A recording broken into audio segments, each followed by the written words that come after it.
इधर बिहार से खबर आ रही है। बिहार बंद के बीच पटना में हंगामा देखने को मिला है। प्रदर्शनकारियों और पुलिस के बीच झड़प हुई है।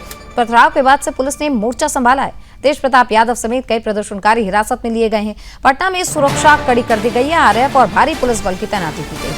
लेकिन नीट पेपर लीक मामले और दिल्ली में हुए लाठीचार्ज के विरोध में बुलाए गए बिहार बंद का असर राजधानी पटना समेत कई जिलों में देखने को मिला। बंद समर्थकों के प्रदर्शन के दौरान कई जगहों पर पुलिस और प्रदर्शनकारियों के बीच टकराव की स्थिति बनी। पटना के डाक बंगला चौराहे पर प्रदर्शनकारियों ने बैरिकेड तोड़ने की कोशिश की, जिसके बाद से पुलिस ने मोर्चा संभाला। प्रदर्शनकारियों ने पुलिस पर पथराव किया।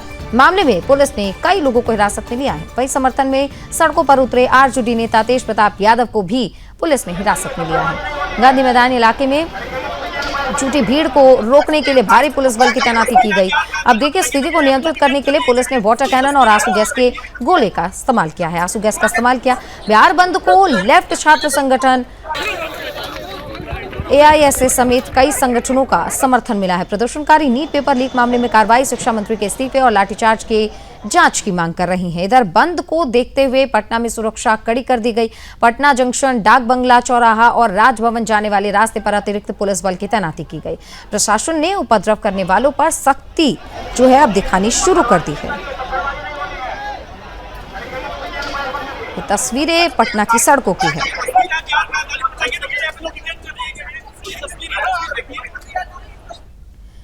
और बिहार में क्या सख्त स्थिति है, पटना से जो खबरें हमने आपको बताई हैं, इसके बारे में विस्तार से खबर पता कर लेते हैं। हमारे सहयोगी और ब्यूरो चीफ बिहार से प्रेम कश्यप हमारे साथ जुड़ गए हैं। प्रेम, क्योंकि स्थिति काफी गंभीर नजर आ रही है। इधर धर्मेंद्र प्रधान के इस्तीफे की मांग हो रही है, लेकिन यहाँ धर्मेंद्र प्रधान का इस्तीफा हो गया, लेकिन सड़कों पर आक्रोश कम नहीं हो रहा है। क्या स्थिति इस वक्त? देखिए सुचित्रा, भले ही धर्मेंद्र प्रधान का इस्तीफा हुआ, लेकिन आज जो बिहार की सड़कों पर देखने को मिला है वो बहुत ही गंभीर रहा। गया, जहानाबाद, औरंगाबाद, भागलपुर, सहरसा, सिवान, हर जगह पत्थरबाजी की खबर, आगजनी की खबर, पुलिस प्रशासन पर हमले की खबर, गाड़ियों को फूंका गया। तो जिस तरीके से आज बिहार में सड़कों पर उपद्रव देखने को मिला वो कहीं से भी जायज नहीं था। देखिए, परसों पटना के अंदर माहौल को खराब किया गया था, लेकिन इसके बाद आज बिहार बंद का आह्वान किया गया था। पूरे बिहार में कर्फ्यू जैसे हालात थे, लेकिन जो खबरें निकल कर आने लगी वो वास्तव में भयभीत करने वाली है। एक और खबर मैं बता दूं, सिवान के अंदर ऐसे हालात बने, पूरन झा जो एसपी है उनके ऊपर पत्थरबाजी हुई, जिसके बाद तो गोली चलाना पड़ा। 3 छात्रों के घायल होने की खबर है, जो कि गोली से घायल हुए हैं। तो कुल मिलाकर पूरा बिहार रश में रहा। पटना की बात बता दूं तो पटना में देखिए कुछ पॉलिटिकल नेताओं का भी समर्थन इन लोगों को मिला, मतलब छात्रों के सामने पहुंचे, लेकिन पुलिस प्रशासन पटना के अंदर मुस्तैद थी, जिससे कि पटना के अंदर वैसे हालात नहीं बने जैसे कि परसों बने थे। आज पुलिस प्रशासन ने वाटर कैनन का भी इस्तेमाल किया, लाठी चार्ज भी पटना के अंदर हुए, लेकिन पटना से बाहर हर जिले से जो खबर आई है वो गंभीर है। भागलपुर में भी आपको बताएं, देखिए छात्रों का आंदोलन, हमने शुरू से कहा कि छात्रों का आंदोलन जायज है। अगर वो अपनी मांगों को लेकर आंदोलन कर रहे हैं, शांतिप्रिय आंदोलन कर रहे हैं, तो वो जायज है। लेकिन छात्रों की भेष में अगर आप सड़क पर उतरकर गुंडागर्दी करते हैं, माहौल खराब करने की कोशिश करते हैं, दुकानों को आग के आगोश में डाल देते हैं। जैसा कि आप बता रहे हैं कि 3 छात्रों को गोली लगी है, वहां पर जो छात्र, अब हम कह सकते हैं छात्र थे या छात्र के वेश में थे, इसका पता लगना चाहिए, लेकिन स्थिति काफी ज्यादा वो गंभीर हुई होगी, जिस वजह से पुलिस ने ये बड़ी कार्रवाई करने को जो है पुलिस मजबूर हुई होगी। क्या वो पूरा मामला है? और जो छात्र घायल हुए हैं, गोली लगी है, उनकी क्या इस वक्त स्थिति है, क्या जानकारी? देखिए, ये घटना सिवान की है। सिवान में क्या हुआ कि सड़कों पर बड़ा आक्रोश निकला। हजारों की भीड़ सड़कों पर निकली थी, जिसके बाद पत्थरबाजी शुरू हुई। पत्थरबाजी के बाद आगजनी शुरू हुई। पत्थरबाजी एसपी के ऊपर किए गए, जो कि पूरन झा वहां के एसपी हैं, उनके ऊपर पत्थरबाजी हुई। हाथ में पूरन झा के चोट लगी। इसके बाद प्रशासन ने भी मोर्चा संभाला, लाठीचार्ज हुए, माहौल अफरा तफरी में बदल गई। प्रशासन पर भी पत्थरबाजी हुई, जिसके बाद पुलिस ने गोलियां चलाई है। ये पुष्टि हो गई है। असॉल्ट राइफल इस्तेमाल किए गए, जो मैं आपको बताऊं, गोली चलाने के लिए पुलिस प्रशासन के द्वारा, तो जिसमें छात्रों को गोलियां लगी है। औरंगाबाद में भी सुचित्रा ठीक ऐसे ही जो है गाड़ियों को जला दिया, पुलिस के गाड़ियों को फूंक दिया गया, आग के आगोश में डाल दिया गया। पुलिस प्रशासन के ऊपर पत्थरबाजी भी है। सहरसा से भी यही हालात, नयाजी से भी यही हालात, भागलपुर से भी यही हालात।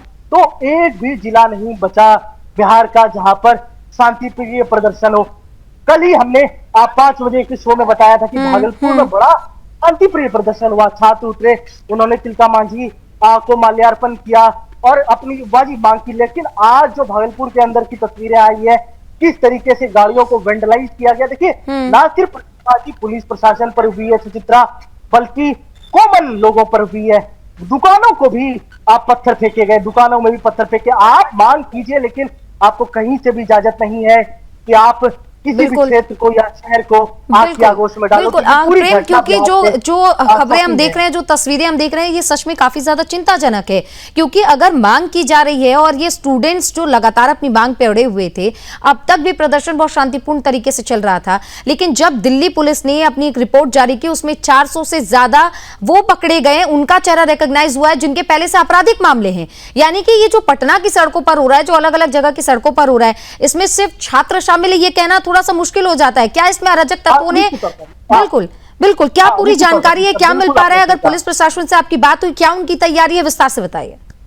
देखिए, मैं आपको बताऊं कि न सिर्फ दिल्ली में अराजक तत्वों ने इस आंदोलन को हाईजैक तो किया ही, बल्कि बिहार में भी आपको बताऊं, पटना में जो परसों प्रदर्शन हुए थे, उसमें से पुलिस ने 6 लोगों को गिरफ्तार किया था। उसमें से 5 मुसलमान हैं। ठीक है, इसको भी आप नजरअंदाज कर लीजिए।